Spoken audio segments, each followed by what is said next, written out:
আসসালামু আলাইকুম। আশা করি সবাই ভালো আছেন। আজকে আপনাদের সামনে ২ টি রেসিপি নিয়ে হাজির হয়েছি। প্রথমটি হচ্ছে ফুলকপির রোস্ট বা ফুলকপির কোরমা। প্রথমে আমি ফুটন্ত পানিতে ৩০ সেকেন্ডের মতন ফুলকপিগুলোকে ভাপ দিয়ে নিয়েছি। তারপরে সয়াবিন তেলে এভাবে ভেজে নিয়েছি। দেখতে পাচ্ছেন আমি ফুলকপির সাইজগুলো কীভাবে রেখেছি। এরপরে রোস্টের মশলাগুলোকে কষিয়ে নিয়েছি। রোস্টের মশলার মধ্যে ছিল জয়ফল, জায়ত্রী, টক দই, আদা রসুন বাটা, পেঁয়াজ বাটা, বাদাম বাটা ও টমেটো সস এগুলোকে আমি ভালো মতন কষিয়ে নিয়েছি। আরও দিয়েছি গরম মশলা পরিমাণ মতো দিয়ে আমি ভালো করে মশলাগুলোকে কষিয়ে নিয়েছি। এরপরে ভাপ দিয়ে রাখা ফুলকপিগুলোকেও কষিয়ে নিয়েছি। কষানো হয়ে গেলে আমি সামান্য পানি দিয়েছি সেদ্ধ হওয়ার জন্য। যখন সেদ্ধ হয়ে এসেছে তখন মাখা মাখা রোস্টের মতো ঝোল রেখে নামিয়ে নিয়েছি।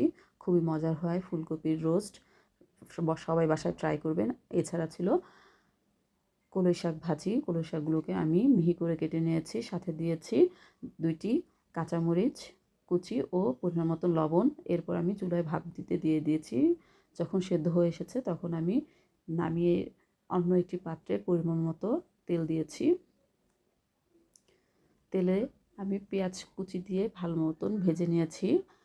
কলই শাকে শুধু পেঁয়াজ কুচি দিতে হয়, রসুন দিতে হয় না। আমরা রসুন দেই না। আমি প্রথমে ২টি শুকনো মরিচ দিয়েছি, তারপরে পেঁয়াজগুলোকে ভেজে নিয়ে শাকগুলো যেগুলো সিদ্ধ করে রেখেছি সেগুলো দিয়ে ভালো করে নেড়েচেড়ে রান্না করে নিয়েছি। হয়ে গেছে আমার কলই শাক ভাজা। রেসিপিটি কেমন লেগেছে জানাবেন। ভালো থাকবেন সবাই। আল্লাহ হাফেজ।